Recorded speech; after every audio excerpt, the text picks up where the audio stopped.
দেবেশ ঠাকুরের কবিতা ভারতবর্ষ। ভারতবর্ষ মানে কোনো আর্ট পেপারে আঁকা জল রঙের মানচিত্র নয়। ভারতবর্ষ মানে শুধু হর্ষবর্ধন কিংবা বাবরের বিজয় বার্তা নয়। ভারতবর্ষ মানে বিজয় সিংহের সিংহল জয়ের ফ্যাসিস্ট গৌরব গাথা নয়। ভারতবর্ষ মানে শুধু মীনাক্ষীপুরম কিংবা জামা মসজিদ নয়। ভারতবর্ষ মানে এক ভালোবাসা, আমার তোমার শব্দের সঙ্গীতের জীবনের আকাশের মাটির। আমাদের প্রাইমারি স্কুলে কলুখা সাহেব সাদা দাড়ি মাথায় ফেস ড্রিল করাতেন আমাদের। ডান বা ডান বা সস্নেহে সতর্ক করতেন, বাবা সকল পার হাত মিলিয়ে মিলিয়ে ফেলো।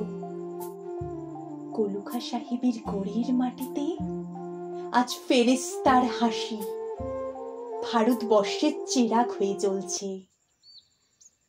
বদ্রমিয়ার হাতের কর্মীকে শিব মন্দিরের গায়ে কত ফুল কাটা, আর তার জোগাড়ে হয়ে মশলা মাখছে ঈশান বাউরি।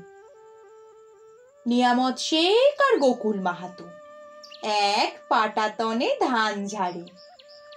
সোনালী গোবিন্দ ভোগে খামারের ঠিকরে পড়ে সোনালী আলো। পদন মাঝি দাঁড় টানত যুবতী গঙ্গায়, বৈঠা ধরত হোসেনুর মাঝি। সামলে চলো মাঝি, সামুতে কাঁসা খাকির গান, সোড়াবালি সর আর ঘুটনি জলার ঘাট। আমার ভারতবর্ষে কোনো গেরুয়া রাজনীতিবিদ কিংবা ইমামের নির্দেশিকা নেই। এখানে কোনো সংহিতা হাদিস ছাড়াই কোজাগরি চাঁদের অকৃপণ আলো পড়ে ঈদগার উপর, আর রমজানের চাঁদ তুলসী মঞ্চের গায়ে পূর্ণ আলো দিয়ে যায়।